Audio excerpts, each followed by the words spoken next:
Jésus, je t'aime, oh. Jésus, je t'aime.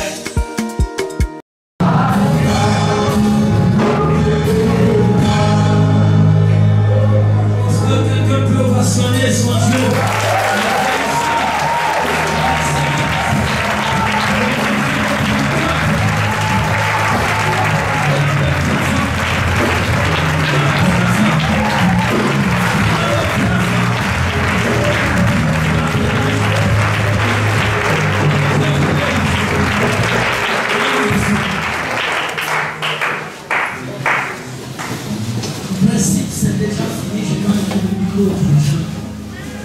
Parce que tu es guéri. Il faut aller réexaminer et tu verras qu'il n'y a plus de traces de la maladie. Ce soir, le thème qui m'a été donné, c'est l'importance de la guérison. Nous sommes dans une atmosphère de miracle. Le miracle est instantané. La guérison est progressive. Écoutez-moi bien. Quand j'étais étudiant, j'ai rendu le témoignage de certains. J'avais fait un rêve, un songe, pendant que j'étais païen. 95. Et cette nuit-là, je m'étais retrouvé au cimetière de Milan-Sydney, alors que j'étais en Bois. Et j'ai vu ma famille, mes parents en train d'enterrer un mort. Et je me suis dit, mais tout le monde est là, sauf moi. Mais où est-ce que je suis? Et comme je vous l'ai dit, on a tourné la tête du mort, qui était dans le cercueil, déjà dans la tombe. Et j'ai vu mon visage. Et automatiquement, l'image m'a renvoyé sur un calendrier. Et j'ai vu 11 mars 2001. Or, nous étions en 95. Je ne connaissais pas le docteur des docteurs. Ma vie était une vie de païen. C'est vrai, nous allions à la mosquée. C'est vrai, nous faisions le jeûne, le carême musulman. C'est vrai que nous, les soirs, on buvait la nuit. Mais quelquefois, je me cachais à l'école pour manger des carottes. Pour vivre la vie que je voulais, j'avais des copines, tout ça. Je volais l'argent de mon père. Il construisait beaucoup de maisons. Donc je surfacturais. Et je lui revendais le matériel, la trille et autres. Et donc j'étais un pacha de la vie. Donc les soirs dans les maquis, j'offrais des bières aux gens. Et quand j'arrivais à l'école comme ça, on venait prendre mon sac à l'entrée. On venait prendre mon sac. Et quand tu prends mon sac, j'achète un casier de Poki pour toi. Donc, pour les anciens, vous connaissez ça. Tu es délivré au nom de Jésus. Donc, ce sont les petites Guinness. Donc, pour avoir pris mon sac, j'achète un casier. Donc, tout le monde courait pour me prendre mon sac. Et puis voici le rêve que je fais, il m'a trouvé. Et j'ai commencé à penser à cela. Et comme en 6e, j'avais eu ma bourse. Donc, vous savez, j'avais acheté ma première valise, hein, pour les anciens. Vous connaissez, j'avais acheté ma première valise, donc je l'avais conservée. Et donc, j'avais écrit une lettre dans laquelle j'avais dit que ce ne serait pas en 2001, je vais mourir, à telle date exactement. Ce n'est pas la peine qu'on accuse, mon père avait 4 femmes, qu'on accuse une des femmes, parce que ce n'est pas les sorciers, c'est Dieu qui m'a donné la date. Donc je les entends quelque part. Et puis, les années courant, j'ai commencé à avoir peur. J'ai commencé à maigrir. Ma mère me regardait et elle disait, qu'est-ce que tu as? Tu ne manges pas bien, qu'est-ce qui ne va pas? Tu n'as pas d'argent? J'avais la grâce, c'est que chaque année, mes parents me demandaient dans quelle école tu vas aller. Et puis je pouvais, comme j'avais des amis dans tel endroit, je dis, moi je vais aller à Tambour, je vais aller dans telle ville, je vais aller au Burkina, je vais aller en France, Je vais aller ici, je vais aller. Donc, il m'offrait cela. Et donc, je m'exerçais, j'étais dans mon coin, je regardais. Il dit, pourquoi tu observes comme ça? Je n'avais pas voulu lui dire qu'un décret avait été déjà édicté pour céder par moi. J'ai pris la lettre, j'ai mis dans ma valise. Et puis, gloire soit rendue à Dieu. Un jour, j'étais dans un véhicule, je partais à Odile en 97-18. Et puis, j'entends une voix. La voix me dit, je vais te montrer un endroit, si tu y vas, tu auras la vie. Amen. Et donc, je me tourne, je regarde à gauche, à droite, il n'y a personne. Mes amis qui étaient derrière, un Ivoirien avec une femme allemande, ils dormaient, ceux qui étaient autour ronflaient. On était à 5 minutes de la ville d'Odile. C'est la première fois que j'arrivais à Odile. La voix revient pour me dire la même chose. 2 fois, 3 fois. Et donc je réponds à cette voix, je dis je vais y aller. Il dit d'accord, quand nous rentrerons dans la ville, nous sommes à 5 minutes de la ville d'Odile. Quand on rentrera dans la ville, le lieu que je vais t'indiquer est à droite. Il est peint en jaune bleu. Quand on va y arriver, je vais te demander de t'élever. Et puis tu vas voir. Je dis ok. Et donc, on entre à Odile. Et puis on j'attend. Et puis j'entends la voix qui dit c'est ici, lève-toi. Donc je me lève, parce que j'étais de l'autre côté du véhicule, côté chauffeur. Donc je me lève, je regarde là-bas. Et puis je vois l'église protestante baptiste, œuvre, et puis le car est passé. Il dit c'est ici.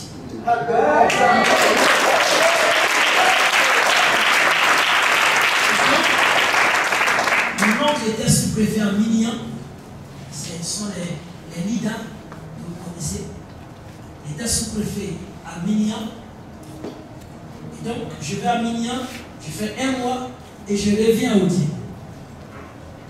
J'arrive à Odile, je fais un tour dans le coin. Donc, j'arrive là-bas, je regarde, c'est une église protestante baptiste que vous connaissez la compléter. C'est ça. Alors, j'entre dans ce lieu. Et puis je trouve des adultes. Donc je ne sais rien de l'église. Je leur demande comment ça se passe ici. Il faut voir dehors là-bas. Le problème est dehors là-bas. Il faut aller là-bas. Est-ce que vous connaissez le violent qui a arrêté à côté de vous? Donc quand je suis sorti, j'ai dit, moi je venais pour la paix. De toute façon, ils sont violents. Ils préfèrent entrer à la maison. Et je ne suis plus parti là-bas. Je suis resté, c'est fini, j'ai eu mon bac, je suis venu à Abidjan, j'ai repris ma vie. Il y a eu les grèves que vous connaissez, le coup d'État, les grèves, ainsi de suite. Jusqu'à ce qu'on arrive à la période de 2001, comme la voix avait indiqué. Et je partais donc à Trècheville pour suivre un match de basket avec un ami qui était un professeur. Et puis je sens que je suis malade, je ne me sens pas bien. Je ne me sens pas bien, j'avais oublié la date hein. Vous savez, quand le diable veut te frapper, il te fait oublier même ce que tu as vu. Et donc j'ai un petit vertige, je reprends le véhicule pour rentrer à la maison. Et puis je n'arrive pas à me tenir debout. Je rentre, comme si c'est un palu, j'ai comme une angine, et puis on vient me prendre. On m'emmène à la maison pour me faire coucher.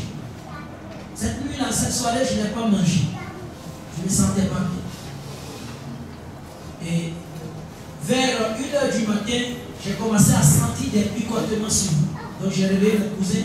J'ai dit, je sens qu'on me pique. Il m'a dit de me calmer. Une deuxième fois, il m'a dit de me taire. Donc je me suis tué. Le matin, quand je me suis levé, j'étais paralysé. Et ce qui a rendu ma situation encore terrible, c'est que la paralysie est devenue, a pris aussi mon visage. Et donc j'ai eu une hémiplégie facile, donc une paralysie sévère avec tout le visage qui est ici, qui est venu au niveau de ma nuque. Et c'est ma nuque qui est venue devant. Donc c'est comme si on avait retourné. Donc, je ne pouvais pas voir correctement puisque tout est tiré. Parce que c'est ici que sont les orifices. Ma bouche était ici. Donc, pour manger, on était obligé d'attraper ma bouche, tirer pour envoyer ça ici. Puisque la mâchoire est comme ça. Pour mettre la nourriture. Il y a un verset de la Bible qui me plaît bien. Ésaïe 49, verset 24-25, qui dit: je ferai manger à tes oppresseurs, la dernière partie de cette. Il dit: je ferai manger à tes oppresseurs leur propre chair. J'ai gardé ça dans la tête. Parce que moi, je mangeais ma propre chair. Et il dit: ils se livreront de leur propre sang. Donc quand je mange, on tire ma bouche pour l'amener. Quand je mange, c'est le sang que je suis en train de boire. J'en ai souffert pendant des mois. Affaire d'école, petit malin que je faisais à l'université, on m'appelait Kakamou. Parce qu'il y avait les Mi-24 qui étaient venus, donc je ressemblais aux Mi-24. Donc quand on m'envoyait à l'hôpital, on mettait un drap sur moi, on me couvrait, parce qu'aucune femme ne devait me voir. J'étais devenu un fétiche. Frère, je vous le dis aujourd'hui avec beaucoup d'aisance, mais ce sont des journées, des midis, des soirées de pleurs. Ma vie était gâchée. En principe, les mois qui suivaient, je devais aller à Londres. Donc j'avais bien tous mes documents et c'est là que c'est arrivé. J'ai tout perdu. J'ai perdu mon année universitaire, j'ai perdu tout. J'ai perdu ma gloire humaine, j'ai perdu mon honneur. J'étais humilié. J'avais une copine à l'université. Bon, après un mois, avec un tel visage, il faut se chercher. Elle se cherche. Donc je lui en veux pas un jour. Je ne pouvais même pas me voir dans le miroir. Et puis, le vent qui soufflait dans les orbites faisait que les lampes coulaient du bien. Ceux qui sont médecins ici, ils savent ce que c'est. Donc chaque matin, on me portait au CHU de Yopougon où on me traitait, faisait des injections sur tout le corps, sur le visage, pour réveiller les nerfs. Il y avait un médecin, un professeur camerounais qui était là à l'époque, c'est lui qui était le spécialiste. Il m'encourageait, il dit non, ça va passer, ça va aller. Mais j'étais brisé. J'étais continuellement en pleurs. J'étais reclus. J'étais caché. Même dans la salle d'hôpital, on me cachait. Vous voyez, la parole de Dieu est claire dans Ézéchiel, le chapitre 34, le verset 4. Il dit: j'en veux aux hommes de Dieu. Parce qu'ils ne guérissent pas les malades. J'ai envoyé des malades et ils ne les ont pas guéris. Chaque fois que Dieu envoie un malade dans l'église, en réalité, c'est parce que quelqu'un a la possibilité de le guérir. Quelqu'un a le don, quelqu'un a la foi, quelqu'un a la capacité. Dieu s'investit dans la personne pour que le malade soit guéri. Dieu dit qu'il en veut à ses enfants. Parce que quand quelqu'un est malade, il n'a plus rien. Il a tout perdu. Il est vide. Nous qui avons fait un peu de terminal, vous connaissez l'histoire de l'albatros. Et quand il est dans les airs, il est comment? Hein? Vous avez oublié ça? Vous n'avez pas fait terminal? Vous n'avez pas fait ça? Il plane. Il est extraordinaire. Mais quand on le met sur le bateau, il devient vide. Frère, je deviens vide. Le mot vide, c'est un peu joli. En réalité, c'est le diminutif de quoi? Vide. J'étais vide. Je n'étais plus rien. Je n'étais plus rien. Dieu m'avait demandé d'aller dans l'église. Des hommes m'ont amené à quitter l'église.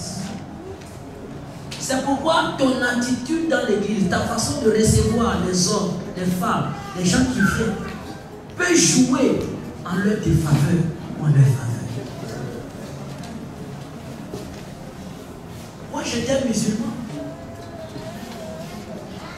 Frères et sœurs. Et chaque matin, vraiment, je bénis Dieu pour la grâce qu'il a accordée à mes parents. Ils ont donné les moyens. Chaque matin, je vais à Yopougon. On fait des piqûres, on fait des injections pour lever les nerfs. Et ensuite, on m'envoie au CHU de Cocody. De là-bas, on m'envoie à Cocody. On fait des électrochocs. Quand il y a un film, quand quelqu'un veut mourir, on dépose, ça se laisse la poitrine. C'est ce qu'on faisait. Tout ce qu'on pouvait faire pour que mes nerfs reviennent. J'étais reclus. La souffrance intérieure. J'étais malade à la mort. Ma mère me regardait et elle pleurait. J'étais le premier. Au niveau académique, j'étais le meilleur. On m'avait préparé pour être ministre. Mon père régulièrement me disait, tu vas devenir ministre de Côte d'Ivoire. Travaille à devenir ministre. Tu seras ministre. Tu seras ministre. C'est comme ça que j'ai grandi. J'ai grandi pour être ministre dans un gouvernement ivoirien. J'ai été formé pour être ministre. Bon, Dieu m'a fait grâce, je suis devenu ministre.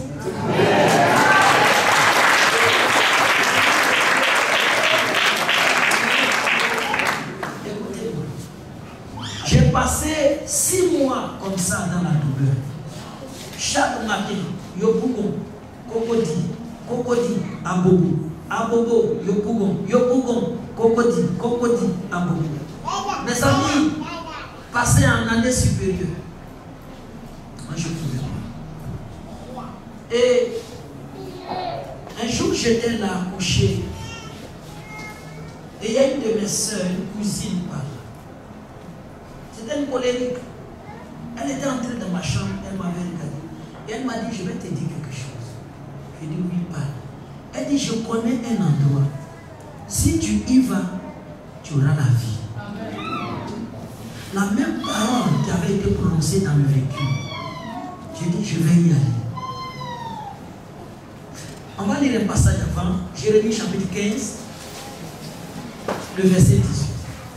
Jérémie chapitre 15, le verset 18. Jérémie chapitre 15. Jérémie chapitre 15. Le verset 18. Le verset 18. Oui. Pourquoi ma souffrance est-elle continuelle? Pourquoi ma plaie est-elle douloureuse et ne veut-elle pas se guérir? Serais-tu pour moi comme une source trompeuse, comme une eau dont on n'est pas sûr? Vous voyez, quand la souffrance continue, tu finis à t'habituer à ça. Il y a des gens qui ont l'hémorroïde. Je connais quelqu'un, un homme pétri, intelligent. Il devait faire un doctorat. Mais il a une hémorroïde assez sévère. Ça lui mouille régulièrement le pantalon.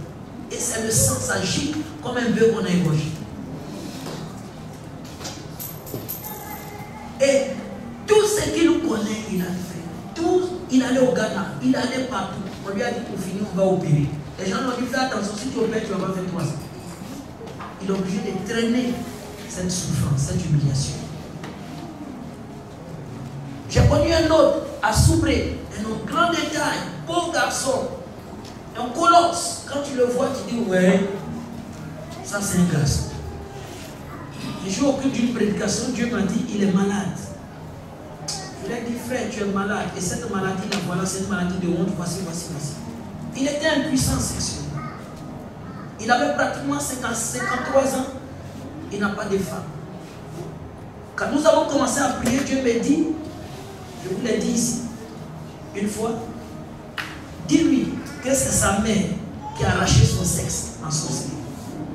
Et je lui ai dit, ta maman a arraché ton sexe en sorcellerie. Il dit non, c'est pas possible, maman me met trop.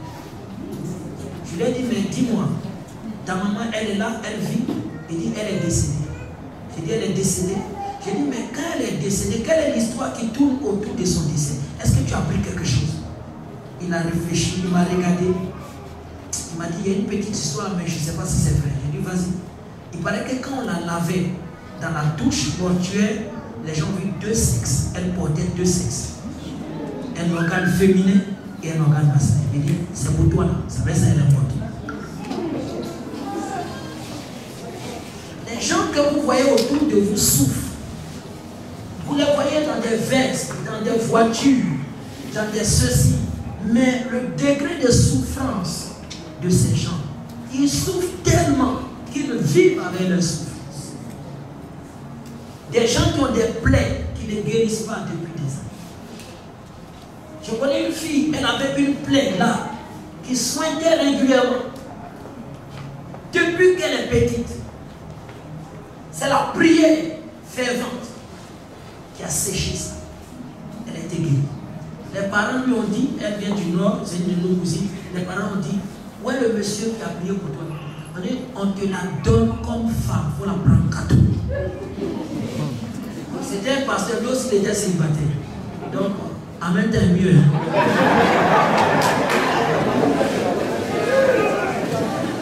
Elle est très belle, hein? Elle est vraiment belle. Vous voyez, la souffrance de ces personnes est continuelle. Ma souffrance était continuelle. Il n'y avait pas de solution. Malgré tous les moyens, l'argent ne peut pas. Ce n'est pas tout que l'argent peut faire.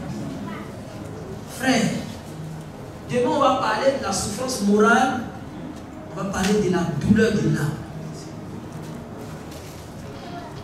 J'ai prié, demain on va voir ça. J'ai prié pour une dame qui a été violée, atrocement. Une de nos sœurs des émissions. Mais vous ne pouvez pas comprendre la douleur qu'elle a vécue. On parlera de ça demain. Alors que va-t-il se passer? C'est pourquoi Dieu nous dit que quand quelqu'un vient dans l'église et qu'il est malade, il doit être quoi?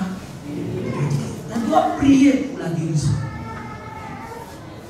On doit prier. C'est-à-dire qu'à chaque culte, on doit demander, est-ce que quelqu'un est malade? Parce que s'il retourne avec sa maladie, la Bible dit dans le texte qu'on vient de lire, il peut maudire Dieu. L'objectif de Satan, c'est que pour finir, comme la douleur est continuelle, comme la plaie fait mal, que tu finisses par abandonner Dieu, que tu finisses par fermer ton cœur, à devenir incrédule, fermer ton cœur à la voix de Dieu. Alors, ce jour-là, elle m'a dit, certainement si tu vas, tu seras guéri. J'ai dit, je vais partir. Et donc, ce soir-là, à 17h30, elle est revenue et ils m'ont pris et m'ont envoyé. On a traîné. On est arrivé dans un endroit et j'étais là, j'observais, je regardais avec l'œil là, parce que celui qui était ici était un peu plus clair. Donc je regardais et j'ai vu une pancarte. Et sur la pancarte, il était mentionné Église protestante baptiste œuvre mission internationale. Et j'ai dit, hey, c'est l'église là. Et on m'a envoyé là-bas. Alors ils ont prêché, le pasteur a prêché. Ils ont prêché et ils ont prié pour les malades. Donc on a tous les malades, venez devant. Nous, on nous a transportés. Et ils ont prié pour nous. Ils ont prié, les gens sont tombés, d'autres sont tombés, les autres étaient debout, on était à terre, on était assis. Et c'est fini. Oh, gloire à Dieu, Dieu a fait de grandes choses. Demain encore, Dieu va faire des choses extraordinaires. Et on est rentré à la maison. Je suis rentré encore avec mon visage derrière. Et ici, comme je le disais, quand je suis arrivé à la maison, on dit Ibena. On dit Mabé.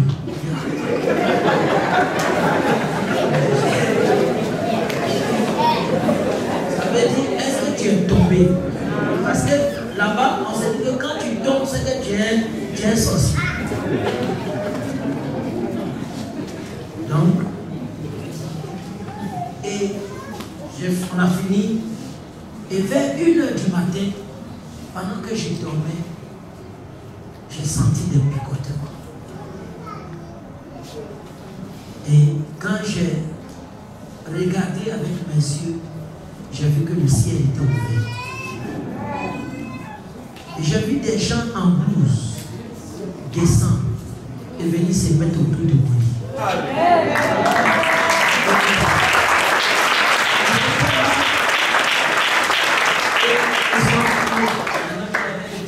Les médecins, ils ont placé, ils ont parlé entre eux et ils se sont regardés, ils ont touché et il y a un qui m'a regardé. Celui qui m'a regardé, il avait le visage d'un nègre. Son visage avec le bec comme la tête d'un nègre. C'était un homme mais avec la tête Le visage était avec la forme d'un aigle. Il m'a regardé et puis il a souri. Et ils ont commencé à me piquer. Et j'ai dit, ah, on me pique. Il y a des gens qu'on me pique. Mon cousin encore dit, Idje. Vous savez, quand tu es de l'autre côté, tu ne vois rien, tu ne comprends rien. Donc j'ai dit que chez nous, quand le grand frère parle, il faut faire quoi? Tu n'étais pas avec moi. Alors je me suis dit. Et subitement, j'ai commencé à sentir que j'étais lourd et mes yeux ont commencé à s'affaisser. Je ne sais plus ce qui s'est passé. Plus tard, je me suis rendu compte que c'était quoi? Une anesthésie qu'ils avaient fait. Et vers 5 heures, à l'heure de la prière des musulmans, quand on nous a réveillés pour prier, j'ai entendu la même voix qui m'avait parlé. Il dit, tu ne vois pas que tu es guéri? Jésus t'a guéri.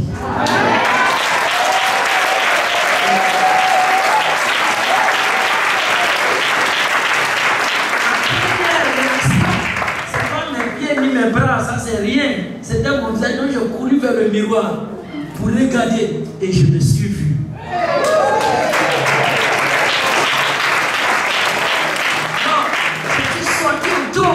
Et j'ai crié, Jésus m'a guéri, Jésus m'a guéri, Jésus est fort, Alléluia, Jésus est fort.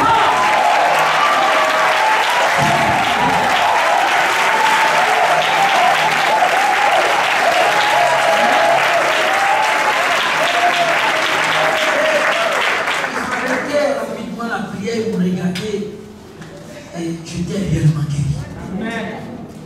Mon oncle chez qui j'étais, il m'a dit, toi tu vas devenir pasteur. C'est l'un des premiers qui m'a dit que je vais devenir pasteur. Frères et sœurs, quand j'ai été guéri, vous ne pouvez pas savoir la joie qui m'a animé. Vous ne pouvez pas savoir l'espoir qui est revenu en moi. Vous ne pouvez pas savoir combien j'étais reconnaissant à Jésus. Je lui ai dit, tout ce que tu veux que je fasse dans ce monde, je vais le faire. Parce que je n'étais plus rien. Et tu m'as relevé, tu m'as donné un visage. Tu m'as donné une forme. Tu m'as donné de la valeur. Bien-aimé, quand quelqu'un est malade et qu'il est restauré, vous ne pouvez pas comprendre comment il peut devenir une bénédiction. Jésus dit que c'est important que les malades soient guéris. C'est pourquoi il nous a donné le pouvoir. Dans Matthieu le chapitre 10, à partir du verset 1, il dit qu'il a donné aux disciples le pouvoir de guérir les malades et de guérir toute infirmité. Shekinah. Alléluia. Frère, quand la grâce de Dieu est sur toi et que tu poses les mains à quelqu'un qui est malade, dis-toi que tu es son dernier recours. Qu'il a pleuré, qu'elle a pleuré pendant des mois. Elle a cherché la solution. La Bible dit de cette femme qui était malade, 12 ans de perte de sang. Elle avait tout dépensé. Le diable, quand il attaque, c'est pour te faire dépenser, c'est pour te rendre malheureuse, c'est pour te rendre malheureux, c'est pour t'empêcher, n'est-ce pas, d'être en paix, de voir la gloire de Dieu, de jouir des bénédictions de Dieu. Mais je vais dire à quelqu'un, cette maladie, c'est son terminus, son jour.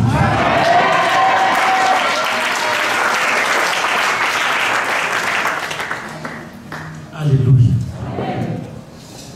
Jésus guérit encore. Jésus guérit encore. Le Seigneur a dit dans Genèse le chapitre 3, le verset 15, il dit, je mettrai inimitié entre le serpent et toi, entre sa postérité et ta postérité. Tu lui creuseras la tête, mais il te mordra le temps. Il te blessera. Voilà le verset. Il dit il te blessera. Le diable donc a pour mission de blesser la postérité de la femme. Il va blesser tes entrailles. Pour que les médecins courent pour tenter de faire un cerclage. Pour empêcher que l'enfant ne vienne. Il va te blesser dans la tête. On dit une lésion cérébrale. C'est pourquoi Satan travaille à faire du mal dans les vies. Un petit choc, il cogne sa tête contre le mur. Et on va à l'hôpital, un scanner. Et on dit qu'il y a une partie de son cerveau qui a bougé. Il y a une partie de la colonne vertébrale qui a bougé. Il y a un os qui s'est replié. Et vous voyez que la personne qui était bien portante, elle devient importante. C'est pourquoi Jésus est arrivé. Quand Jésus est venu, c'est pour que les malades soient guéris. Ésaïe 53, il dit, à partir du verset 4, que par ses maîtrises, aidez-moi, guéris. Jésus donc a accepté d'être blessé aussi par le diable pour porter ta blessure sur ton côté, pour porter ta blessure sur tes mains, pour porter ta blessure sur la tête, pour porter ta blessure sur les pieds, que ce soit une infimité, que ce soit au niveau des mains, que ce soit au niveau de la tête, que ce soit au niveau de l'abdomen. Jésus a accepté tous les coups qu'on lui déchire chaque partie parce qu'il savait qu'à partir de cette année, le diable allait tenter de te blesser également. Mais écoute-moi bien. Le châtiment qui nous donne la paix est tombé sur lui. Il a porté ton châtiment. C'est pourquoi en Romains chapitre 8 verset 4, il dit qu'il n'y a plus de condamnation pour celui qui est en Jésus-Christ. Quand Jésus est avec toi, alléluia, le mal, alléluia, disparaît automatiquement. Quand Jésus est avec toi, la douleur, aussi puissante soit-elle, quel que soit son niveau, elle disparaît automatiquement. Je veux dire à quelqu'un, ton temps de souffrance est terminé. Cette maladie n'est pas à la mort, c'est fini. Il est apparu pour détruire les œuvres du diable. Prends courage, fortifie-toi. Tu ne verras plus cette trace parce que le Seigneur a décidé ce soir de prendre le contrôle de ta vie. Que Dieu nous bénisse. Amen.